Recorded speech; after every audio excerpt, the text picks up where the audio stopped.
صدای انجیل تقدیم می کند. مطالعه و بررسی رساله حضرت پولس رسول به کولوسیان، 12مین بخش از انجیل مقدس.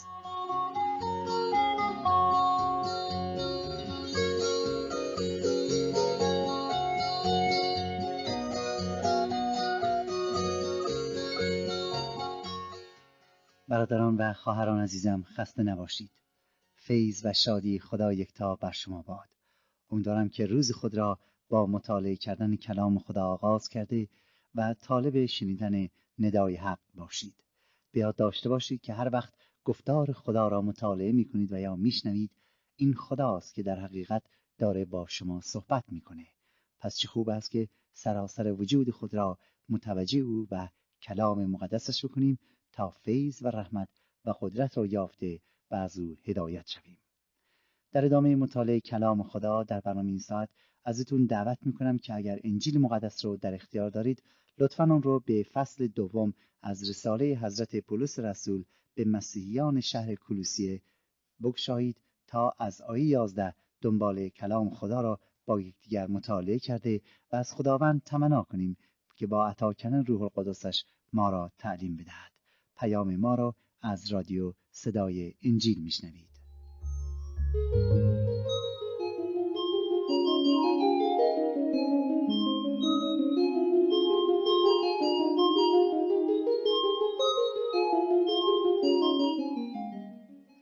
وقتی شخصی تصمیم میگیرد که مسیحی بشه و اعتماد و ایمان خود را بر مسیح زنده می نهد، روح قدوس یا روح القدس خدا او را در بدن مسیح غسل می دهد و یا او جزئی از خانواده ایمانداران محسوب می گردد و عضوی از کلیسای مسیح. صاحب تولد تازه‌ای میشه، تولدی که شخص در آن صاحب بصیرت و فطانت و دید تازه‌ای نسبت به دنیا و خدا و عالم معنویت و هستی ها می گردد و نظر او نسبت به زندگی و مردم تغییر کامل می کند و از آن به بعد هدفش اینه که پاک و مقدس زندگی کنه، زیرا خدا گناهان او را بخشیده و او را پاک محسوب می کند، چون ردای مقدس عدالت مسیح رو در حقیقت از آن خود نموده و یا عدالت مسیح زنده او را می پوشاند. لازم است که به خاطر داشته باشیم هیچ تشریفات و رسومات ظاهری عامل نزدیک شدن ما به خدا و مسیح مقدس نمی گردد و اینکه رسومات شریعت و امر به معروف و نهی از منکر نبوده است که ما را عضو خانواده آسمانی نموده، بلکه فقط و فقط ایمان بوده، ایمان به عیسی مسیح، به گفتارش، ایمان که عامل تولد تازه ما شده است و ایمان به خداوند، ایمانی که عامل رشد در امور معنویت می گردد. حضرت پولس در رساله‌اش به کولوسیان به این موضوع مهم اشاره کرده و با دعوت کردن ایمانداران یا پیروان عیسی مسیح به غرق شدن در کلام خدا، آنان را در حقیقت تشویق میکنه که زندگی پاک و مقدس و با ایمانی رو داشته باشند و به آنها اخطار میدهد که در هر کجایی که از این عالم باشند، در هر زمان و موقعیتی که باشند، فلسفه های بشری زیادی است که سعی داره که توجه آنان را از ایمان به مسیح به دلیل و برهان نفسانی و فانی بشر معطوف سازند. برای همین است که میگوید شما در ایمان متوجه حقیقت خدا شدید، به وسیله ایمان شاهد لطف و کرم و فیض خدا شدید، بنابراین در ایمان هم باقی بمانید و با ایمان حجت اقامه نموده در برابر وسوسه ها و تحریکات دنیا و تعلیمات پوچ انسانی و فلسفه ها ایستادگی کنید، زیرا راه شناخت خدا ایمان است. به وسیله ایمان خدا میدانیم که عالم ها را ساخته و به وسیله ایمان میدانیم که خدا عیسی مسیح را فرستاد به این جهان.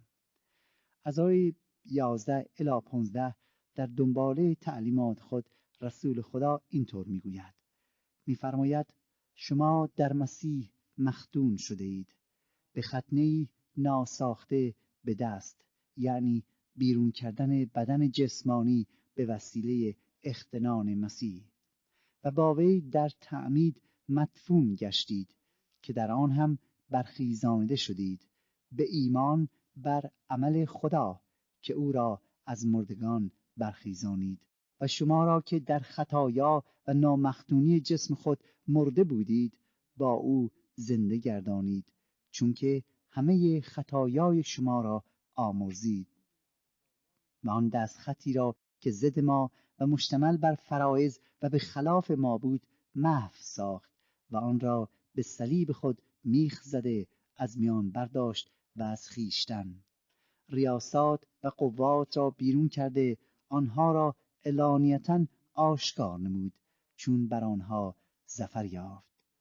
دوستان عزیز، در این آیات حضرت پولس به یکی از مهمترین موضوعی که مسیحیان اولیه با آن روبرو بودند و خود عیسی مسیح نیز به شدت با آن مبارزه کرد اشاره میکنه و خاطر نشان میسازد که بشر هرگز نه به وسیله اعمال خودش و نه به وسیله قانونهایی که در باب مذهب وجود دارند میتونه نجات پیدا کنه و به حضور خدا برسد و مقبول پسند خدا بشه، بلکه فقط و فقط به وسیله یک چیز و آن به وسیله ایمان است.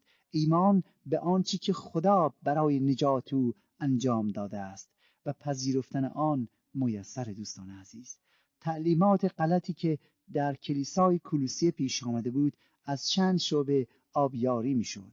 اول مذاهب و عقاید مرموز بتپرستان که در آن زمان به شدت رایج بود و در بعضی از این مذاهب یک حالت صوفیگری را نیز تعلیم میدادند. دوم ستاره شناسی و یا مذهبی که اعتقاد بر سرنوشت بشر را در ستارگان و حرکت آنان می‌دانستند. بعضی‌ها اشاره به مذهب زرتشت نیز در اینجا می‌کنند. سوم فلسفه‌های یونانی که در هر قسمت از زندگی انسان‌ها مخصوصاً در این دوره نفوذ شدیدی کرده بود و سرانجام رسومات مذهبی یهود که یهودی‌ها تعلیم می‌دادند که بدون انجام آن هرگز مقبول پسند خدا واقع نمی‌شوند. و باید گفت که علت وجود این نوع تعلیمات این بود که کسانی که بر اثر شنیدن بشارت انجیل در شهر کولوسیه مسیحی شده بودند قبلا یا بت پرست بودند یا ستاره پرست بودند و یا مذهبشون همان فلسفه های یونانی بود و یا از یهودیت به سوی مسیح روی آورده بودند و چون تعلیمات انجیل با عقاید و روش زندگی آنان بسیار مغایرت داشت یک حالت نگرانی خاصی در بین آنها پیش آمده بود. آنها ترس داشتند و نمی‌دانستند که آیا تمام عقاید و اعتقادات قبلیشان کاملا غلط بوده یا فقط بعضی از آنها درست نبوده است. و چون یهودیان یگان افرادی بودند که قبل از مسیحیت به خدای واحد معتقد و در نتیجه خیال می‌کردند خودشون فقط راست بودند، خود رو بیش از دیگران به حقیقت انجیل نزدیک می‌دانستند. تعلیمات و سر و صداهای آنان بر بسیاری از این افرادی که از بتپرستی دست کشیده بودند و تازه به سوی خدا یکتا روی می آوردند اثر می‌گذاشت و آنها به مردم می‌گفتند که شما که مسیحی شده اید، شما که از بتپرستی یا فلسفه پرستی و ستاره شناسی دست برداشته و مسیحی شدید، باید رسومات دینی یهود را که مسیحیت از آن سرچشمه گرفته پیروی کنید و به هر حال باید بدانید که چون مسیح خود نیز نژاداً یهودی بوده، بنابراین شما نیز بایستی از رسوم یهود پیروی کنید. در غیر این صورت ایمانتون باطل و نزد خدا مقبول واقع نخواهید شد. ولی حضرت پولس از آیه 4 عقاید ستاره شناسی و فلسفه و بتپرستی رو رد میکنه و این نوع تعلیمات رو رد کرده و ثابت میکند که فقط و فقط ایمان به مسیح بود که آنان را از بتپرستی به سوی راستی هدایت نمود و اکنون پاک و عادل شدند. و حالا از این آیات اشاره به ادعای آن دست از یهودیانی که میگفتند که خداپرستی بدون اجرای رسومات و تشریفات دینی کامل نیست پاسخ میدهد. از آیه 11 رو به آنان کرده و میگوید وقتی شما به مسیح پناه آوردید، او شما را از تمام هوس‌های ناپاکتون آزاد کرد. به شما تولد تازه بخشید، فکر تازه‌ای به شما داد، دید باطنی عطا کرد. خوب خودتان حالا قضاوت کنید که به چه دلیل این تغییرات عظیم در زندگی شما به وقوع پیوست. آیا به خاطر اینکه سنت‌های مذهبی یهود را انجام دادید؟ آیا سنت ختنه که یک عمل انسانی است و یهودیان آن را جزو شرایط مقبول خدا واقع شوند را کرده‌اند، آیا این عامل نجات شما بوده و به شما این دید روحانی و زندگی تازه عطا کرده و شما را به سوی خداپرستی کشانیده و عشق به خدای نادیده را به خاطر عمل ختنه در قلبتون به وجود آمده؟ مسلماً که نه، بلکه با یک عمل روحانی بود که شما صاحب فطانت و حکمت معنوی شدید. با یک عمل روحانی بود که بخشش گناهان را نصیب خود کردید و آن را دریافت نمودید. عملی که عیسی مسیح برای شما انجام داد، یعنی با شستشوی جانهای شما و یا با فدا کردن جان خود در راه شما و تاوان دادن برای گناهانتون، با کفاره شدن در راه شما و پذیرفتن آن به وسیله ایمان از طرف شما. به زبان دیگر رسول خدا میگه اگر شما 100 بار هم ختنه بشید ولی ایمان به عیسی مسیح نمی آوردید، لحظه ای هم از گناه دور نمی شدید و در نتیجه صاحب حکمت و فطانت روحانی نیز نمی گردیدید.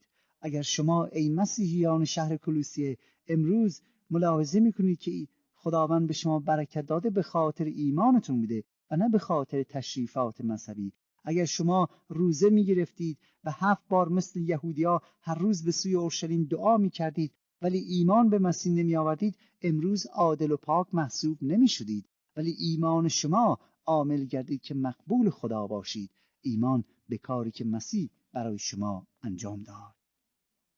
و اگر هم عمل ختنه انجام نداده اید، هیچ اثری در نجات شما و در نزدیکی شما به خداوند نداشته و ندارد. چرا؟ آیه 12 میگوید چون وقتی غسل تعمید گرفتید یا وقتی که ایمان به مسیح آوردید و حاضر شدید در جلو عام به ایمان خود به مسیح معترف شده غسل تعمید را بگیرید، طبیعت کهنه و گناهکارتون با مسیح مرد و دفن شد. بعد با مسیح از مردگان بیرون آمدید و زندگی واقعی را از سر گرفتید، زندگی تازه‌ای را از سر گرفتید، چون که به کلام خدای توانا ایمان آوردید که مسیح را پس از مرگ زنده کرد. دوستان عزیز، در اینجا لازم می‌دانم که درباره تعمید و مقصود از مردن با مسیح به طور بسیار مختصر مطلبی خدمتتون عرض کنم تا سوء تفاهم پیش نیاید. ببینید، تعمید علامت و نشان است، یک سمبله و عامل نجات نیست. اتفاقاً نقشی هم در نجات ما ندارد. دقت کنید دوستان عزیز چه میگویم؟ ما مسیحیان هر کسی که به عیسی مسیح ایمان می‌آوره میگیم باید غسل تعمید بگیره. خود عیسی مسیح نیز این را امر فرموده. ولی دقت کنید دوستان عزیز، تعمید یک علامت و نشان است، سمبله. سخن از چیز دیگری میکنه. سمبل یک حقیقت دیگری است و عامل نجات من و شما نمیشه. یعنی شخص اگر غسل تعمید بگیره نجات پیدا نمیکنه. خدا به خاطر تعمید گرفتن گناهان بشر را نمیآمرزه. اتفاقاً تعمید در نجات ما نقشی ندارد. به زبان دیگر، اگر شما ایمان به عیسی مسیح نیاورده باشید ولی غسل تعمید بگیرید، نه 1 بار بلکه 10 بار، بدانید که هیچ تغییری در موقعیت شما و مخصوصاً در رابطتون با خدا یکتا به وجود نمیاد. ببینید، در غسل تعمید قدرت پنهانی وجود نداره. یک سر عجیبی نیست که آدم آن را بگیره و به اصطلاح از قدرت طلسم برخوردار بشه. در غسل تعمید نیست که گناهان ما بخشیده میشه، بلکه نجات ما به خاطر ایمان به آنچه که عیسی مسیح بر روی صلیب انجام داد میسره. یعنی کفاره دادن گناهان ما بر روی صلیب. وقتی که ایمان به این حقیقت میاریم، وقتی که مسیح را به عنوان نجات دهنده و مولای خود میپذیریم، وقتی که قبول میکنیم که مسیح به جای من، به جای شما بر بالای صلیب جان سپرد تا کفاره گناهان ما را بپردازد، آن موقع است که ایمان میآوریم و نجات را تحصیل میکنیم، نه به خاطر غسل تعمید. در اینجا ممکن است سوال کنید که اگر در تعمید یک اسراری وجود نداره و عامل نجات نیست، چرا ما مسیحیان باید غسل تعمید بگیریم و امر به انجام آن داده شده است. در پاسخ به این سوال باید عرض کنم که اولا ما تعمید میگیریم به خاطر اینکه تا شهادتی باشد مبنی بر اینکه شخص به عیسی مسیح ایمان می‌آورد و خود را تسلیم مسیح کرده و می‌خواهد برای او زندگی کند. به زبان دیگر تعمید یک سمبل و نشانه. دوم، شخص به وسیله غسل تعمید نه فقط اعلام می‌دارد که به جرگه ایمانداران پیوسته است، بلکه به جهانیان می‌گوید که نسبت به خود و خواهش‌های جسم و اراده خود می‌میرد و از این پس به عنوان کسی که صاحب زندگی تازه‌ای شده برای خدا و برای مسیح مقدس زندگی می‌کند و به خاطر اراده حق عمر خود را به سر می‌آورد. چشم به خواست خدا دارد، به اراده خدا دارد و از آن پیروی می‌کند. سوم، همان گونه که در این آیات آمده است، غسل تعمید نشان مردن نسبت به گناه می باشد و زنده شدن برای پاکی و تقوا. غسل تعمید در مسیحیت خیلی عمل ساده است. شخص به وسیله کشیش یا شبان کلیسا یا اسقف در برابر شاهدان تمام بدنش را در زیر آب قرار می دهد و بعد بالا می آید. وقتی که شخص به زیر آب میره، سمبل و نشان مدفون شدن یا مردن می باشه. مردن نسبت به گناه. و وقتی که از آب بالا میاد، سمبل زنده شدن است. غسل تعمید سمبل مرگ و رستاخیز عیسی مسیح نیز می باشه و یادآور زندگی تازه و پاک و پرجلاله. بنابراین دوستان عزیز، بر ما و همه کسانی که مسیحی می شوند واجب است که غسل تعمید بگیریم. ولی در اینجا لازمه که یادآوری کنم که غسل تعمید به خودی خود عامل نجات و بخشش گناهان نمیشه، بلکه سمبل مرگ و رستاخیز مسیح و علامت مردن ما به خواستهای جسم و زنده شدن برای چیزهای مقدس است. مطلب مهم دیگری که پولس رسول از بیان این آیات در نظر دارد اینه که او اشاره به تولد تازه می کند. او می خواهد به مسیحیان شهر کولوسیه و یا به آنانی که از بت پرستی و یا ستارش پرستی و یهودیت و فلسفه پرستی به سوی عیسی مسیح زنده روی آوردن یادآور بشه که آنچه که عامل نجات و بخشش گناهانشون شده، آن عاملی که آنان را به سوی تقوا و بخشش هدایت نموده و به آنها فکر نو و امید نوعی عطا کرده است و دید نوعی را نصیبشون کرده، اعمال مذهبیشون نبود، اعتقادات فلسفیشون نبود، بلکه چون که به کلام خدا ایمان آوردن، یعنی وقتی پیام انجیل رو شنیدن آن را قبول کردن و ایمان آوردن که خدا مسیح را از مردگان برخیزانیده، به این درجه تقوا و خداشناسی رسیدند. به زبان دیگر نتیجه ایمانی که به مسیح آوردن، به پیام انجیل آوردن، این بود که خدا گناهان آن را بخشید و به آنها تولد تازه عطا کرد و دید و بصیرت روحانی عطا نمود. و سپس برای اینکه تغییرات عظیمی که خدا در زندگی فرد آنان به خاطر ایمانشون به کلام مقدس و به مسیح مقدس انجام داده است اشاره کند، از آیه 13 الی 15 شروع میکنه به عنایاتی که بر اثر ایمان به مسیح نصیبشون شده است اشاره بکنه. میفرماید و شما را که در خطایا و نامختونی جسم خود مرده بودید با او زنده گردانید. و شما را که در خطایا و نامختونی جسم خود مرده بودید با او زنده گردانید، چون که همه خطایای شما را آمرزید و آن دست خطی را که ضد ما و مشتمل بر فرایض و بر خلاف ما بود محو ساخت و آن را به صلیب خود میخ زده از میان برداشت و از خویشتن ریاست و قوات را بیرون کرده آنها را علانیتا آشکار نمود، چون در آن بر آنها ظفر یافت. ترجمه ساده تر این آیات اینطوره که شما ای مسیحیان قبل از اینکه مسیحی بشید در گناهاتون مرده بودید و هوس‌های گناه‌آلودتون هنوز از شما جدا نشده بود، ولی خدا از حیات مسیح سهمی به شما داد، چون تمام گناهانتون رو بخشید و سند محکومیت شما را که نشان میداد از دستورهای خدا اطاعت نکرده اید از میان برد، نابود کرد. خدا اعمال نامه شما را گرفت و آن را بالای صلیب مسیح زد و تمام گناهان شما را به حساب مسیح گذاشت و بدین ترتیب قدرت شیطان را که شما را به گناه متهم می‌ساخت در هم شکست. خدا به تمام مردم دنیا به طور واضح و روشن نشان داده که مسیح روی صلیب بر شیطان پیروز شد و شما هم در صلیب او از تمام گناهانتون پاک شدید و در نتیجه چون که با مسیح هستید بر شیطان نیز پیروز می‌شوید.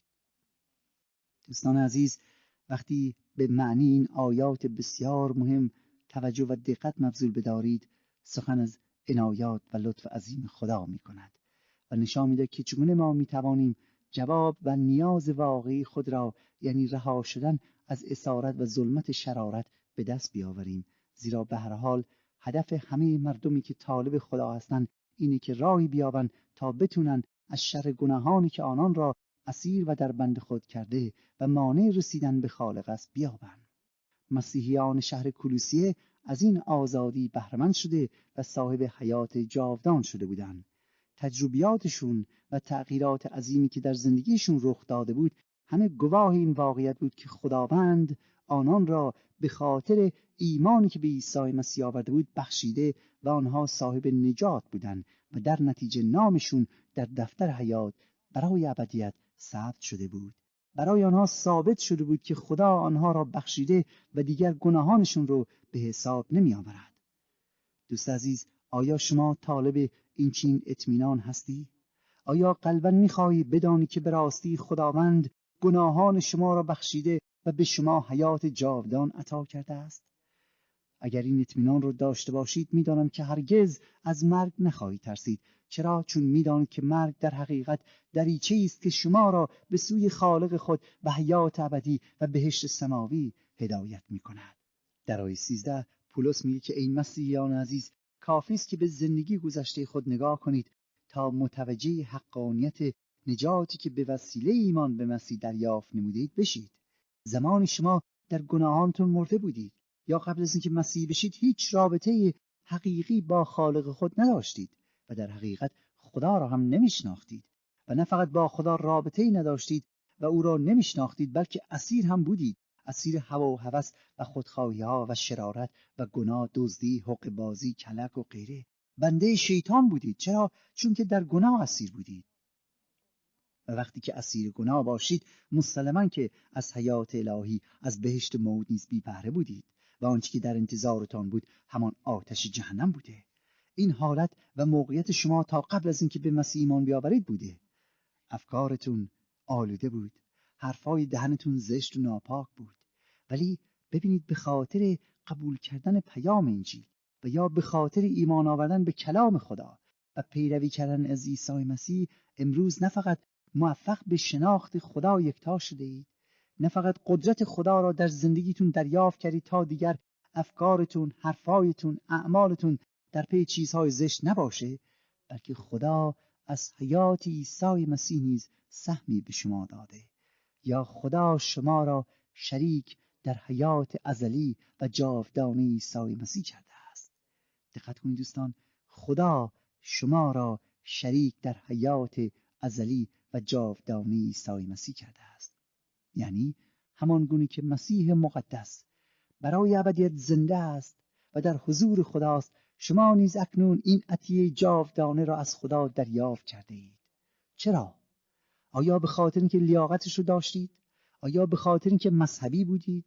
آیا به خاطر اعتقاد به خدا داشتید؟ خیر، بلکه فقط و فقط به خاطر اینکه شما ایمان به منجی و فرستاده خدا و کلمه حق عیسی مسیح آوردید و در نتیجه ثمره این چنین ایمان این بود که خداوند از راه محبتش، لطفش، تمام گناهان شما را بخشید. ببینید دوستان عزیز، نمیگوید که انشاءالله خدا به خاطر ایمانی که به مسیح دارید گناهانتون رو در آینده خواهد بخشید. خیر، میفرماید خدا تمام گناهان شما را بخشید. ببین، زمان مربوط به گذشته است. خدا این کار را یعنی براتون انجام داده، نه اینکه انجام خواهد داد، بلکه انجام داده و اون نتیجه‌ای که میبایستی به خاطر گناهانتون تحمل کنید، یعنی آتش جهنم و مرگ ابدی، خدا آن را از شما دور کرده است. چرا؟ چون او آن را به حساب مسیح گذاشت. برای همین بود که مسیح بر روی صلیب جان داد. برای همین بود که مسیح بر روی صلیب عذاب می‌کشید. او کفاره و تاوان گناهان من و شما را می‌پرداخت. خودش گناهی نکرده بود که شایسته صلیب بشه. خودش خطایی نکرده بود که شایسته زجر کشیدن باشه. او نیازی نداشت حتی به این عالم بیاد، ولی حاضر شد مثل انسانی بشه، زجر بکشه، مشکلات را تحمل کنه، فوش‌ها را تحمل کنه و حتی به بدترین نحوی، یعنی بر صلیب جان بدهد تا من و شما از جهنم آزاد کنه، تا من و شما را برهاند. و دوستان عزیز، این لطف را خدا به همه مردم دنیا نموده است. اگر آنانی نیز مثل شما به سوی کلام خدا آمده و به مسیح ایمان بیاورند و از او اطاعت کنند، امروز این لطف خدا را نیز نصیب خود کردند. راستی برادر عزیز و خواهر گرامی من، شما چه؟ آیا شما دعوت خدا را پذیرفته اید؟ آیا امروز در راه خدا هستید؟ آیا نجات را شامل حال خود کرده اید؟ خدا کند که اینطور باشد. من برادر شما کشیش رضا مسعودی تا برنامه دیگر و روز دیگر شما را به دست خدا یکتا میسپارم و امیدوارم که نجات خدا را شامل حال خودتون کرده باشید، یعنی به مسیح ایمان آورده و از او پیروی کنید. آنچه شنیدید برنامه‌ای بود از رادیو صدای انجیل. خوشحال می‌شویم که با ما مکاتبه کنید و از نشریات و ادبیات ما استفاده نمایید و از طریق شبکه‌های اجتماعی فیسبوک، گوگل پلاس و یوتیوب با تایپ فارسی رادیو صدای انجیل همراه ما باشید. همچنین از طریق تلفن و ایمیل نیز می توانید با ما تماس بگیرید. آدرس ایمیل ما از این قرار است: radioenjil@gmail.com. تکرار می کنم، ایمیل ما radioenjil@gmail.com و تلفن ما 201 616 920 1791. تکرار می کنم، 201 616 920 1791. تا برنامه دیگر و روز دیگر، خدای یکتا و مسیح زنده با شما باشد. ماراناتا، یعنی خداوند به زودی برمیگردد. آمین.